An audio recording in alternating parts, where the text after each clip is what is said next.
Key changes to the CIMA syllabus, which will be effective from 1 January 2015. I will focus on why the syllabus has changed, cover the actual syllabus and exam changes, as well as how you transition to the new syllabus. Let's start with why CIMA has changed the syllabus. CIMA updates their syllabus every 5 years to ensure it remains relevant to business. The focus has been on increasing employability. Together with industry, your employer, CIMA has identified the key competencies needed by business. They are the core accounting and financial skills, business acumen, people skills, and leadership skills. The ratio of competencies required is different at each level. The competency framework at each level is based on what organizations expect finance professionals to do. At operational level, you can expect to be employed as a finance officer or in an entry-level position. The focus is on accounting and finance skills and less on people and leadership skills. The managerial and strategic level coincides with more senior roles. Management level coincides with the role of finance manager, and strategic level with the role of a senior manager. Here there's less emphasis placed on the accounting and finance skills and more on business acumen, people skills, and leadership skills. You can see that as your level increases, the business, people, and leadership requirements increase until you have a well-rounded manager at strategic level. All of these are underpinned by ethics, integrity, and professionalism. The Competency Framework provides the foundation for CIMA 2015's syllabus and assessment strategy. This means that the CIMA syllabus learning outcomes are aligned to this Competency Framework. So let's look at the key syllabus changes. The CIMA syllabus itself hasn't changed a great deal, as you can see. Yes, some content is moved around and subjects now have more descriptive names, but the essence of the revised syllabus is the change in assessment method. You will see that the structure of the syllabus remains fairly similar. We still have the 3 pillars, enterprise, performance, and financial, and you still have the 3 levels, operational, managerial, and strategic. And the certificate level remains unchanged. One of the key changes has been a change in the subject description. So F1 used to be financial operations, but employers weren't clear what's included in that subject, so now it's called financial reporting and taxation. The same with E2, the name has changed from enterprise management to project and relationship management. Here is a complete list of all the name changes. Next, you'll also see that there's been some shifts in subject and subject content and weighting. Let's look at E1, for example. So mergers, political, social, economic factors has moved to E2, as well as some of the human capital. And E1 now includes more of the purpose of the finance function, as well as the impact of big data on marketing and IT. Here you can see a comprehensive list of what's in and what's out, and this is with courtesy of BPP.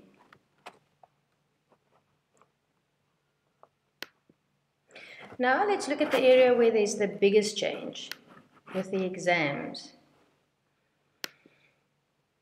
The biggest change is that all exams will now be done on computer. There are no more written exams.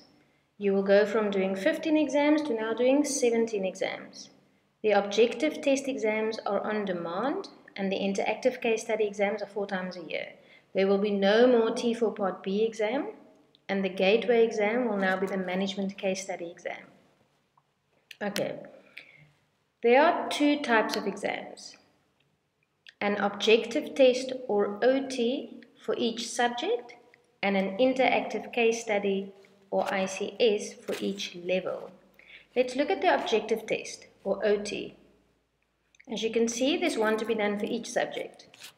An objective test is sometimes also known as a multiple choice question. An objective test or OT is where the answer is predetermined. Although objective test exams are perceived to be easy, it's important to note that they are easy to answer, but it's not an easy exam.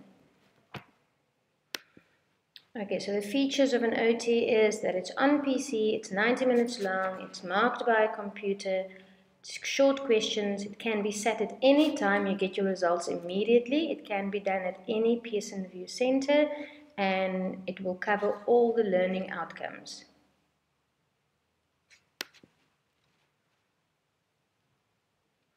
This is an example of a tutorial from the CIMA website to show you what an objective test will look like. It will contain multiple response questions. Which of the following numbers is greater than the sum below? Select all that apply. A drag and drop question. Gap fill with drop down questions. You will have access to an online calculator, to the tables and formulas. There will be a scratch pad. And at the end of your exam, there will be a summary of all the questions that must still be answered, or the ones that you have flagged for review. You will also get a 5-minute warning before the end of the exam, and that is the end of that tutorial. The next type of exam we will look at is an interactive case study, which will be done at each level. Why this method of testing? It's because employers want communication skills and they want to see competence. They don't want to see that you have the ability to pass an exam. This type of exam simulates the work environment. It asks you to email your manager or to review information and to suggest an approach, just like a real job. It assesses different skills to the objective tests. It's very much a day in the life of a junior accounting person or a finance manager. It will ask you to do typical things that you'll have to do in your job. The features of the new integrated case study is that it's on PC, it's 3 hours long, it's marked by an examiner, it's long questions similar to what we currently see in the exam, it's a total of 100 marks. It combines the knowledge of the 3 subjects in that level. It's sat after you've passed the 3 OTs. It's available in February, May, August and November. The exam will be over 5 days. You just have to pick one of the 5 days. It consists of timed sections and you can't go back to review your answers. You will get pre-seen material before the exam. It contains brief detail of the company and the role of the student. The pre-seen case study will be the same across all the levels, and there are 5 variants of the unseen, 1 for each day. So how does an ICS work? After you've received the pre-seen and on the day of the exam, when you log into your computer, you will see that the exam consists of different sections. For each section there's introductory material. It might be a newspaper clipping or an email from the HR manager, and you will be asked to do 1 or 2 tasks. Here the task is write an email to Sarah to describe the impact of the fuel price increase on the business, and task 2 is write an email to John in operations with suggestions how to mitigate the pending risk. When you move on to section 2, you will be notified that you cannot come back to section 1 to review your answers. So how many tasks? 5 tasks typically at operational level, up to 3 tasks only for strategic level. The difference in the interactive case studies between strategic, managerial and operational is that the cognitive level increases as you go up. The tasks also get progressively less structured as you move up. At lower levels you get more directions of what to cover in your report. It's important to note that the trigger at operational level and managerial level is internal and at strategic level is external.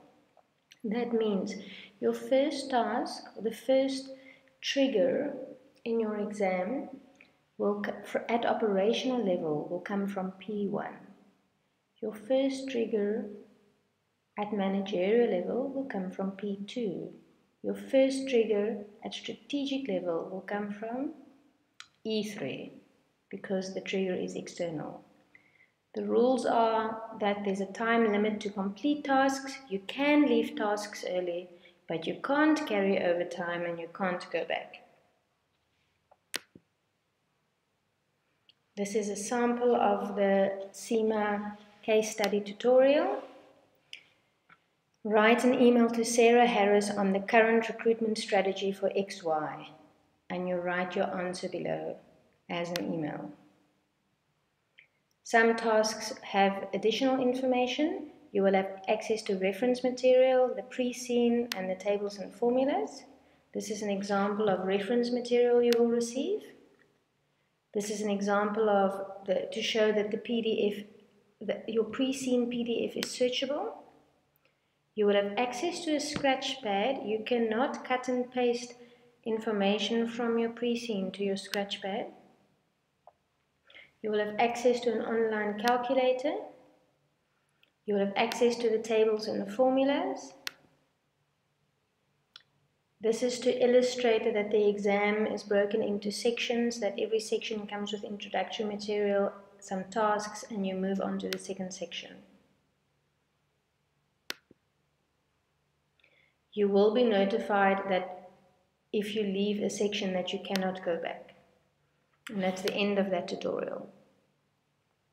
The rules of progression. How do I progress in the syllabus? You must pass or be exempt from all the OT exams in a level before you can sit that level's ICS exam. You must pass a level's ICS before you can sit the next level's OT exams. You cannot sit more than one ICS in any sitting. The transition from the CIMA 2010 syllabus to the CIMA 2015 syllabus. Our advice is for you to focus on completing a level in the November exam. That way you will avoid sitting an ICS, an additional ICS exam. What can you expect from your college? We look at our students and we see people who are reaching for the stars and they've got IBTC at their feet, and we are there to support you and lift you as high as possible. We want to provide you with exactly what you need to confidently pass your new style exams in 2015. To ensure we give you the right support, we will be developing rolling timetables and structured programs to ensure that you progress through the syllabus. There will be pre-seen case study workshops you can attend, and there will be an increased focus on communication and writing skills. We trust this presentation was helpful for you to understand and prepare for the CIMA 2015 syllabus.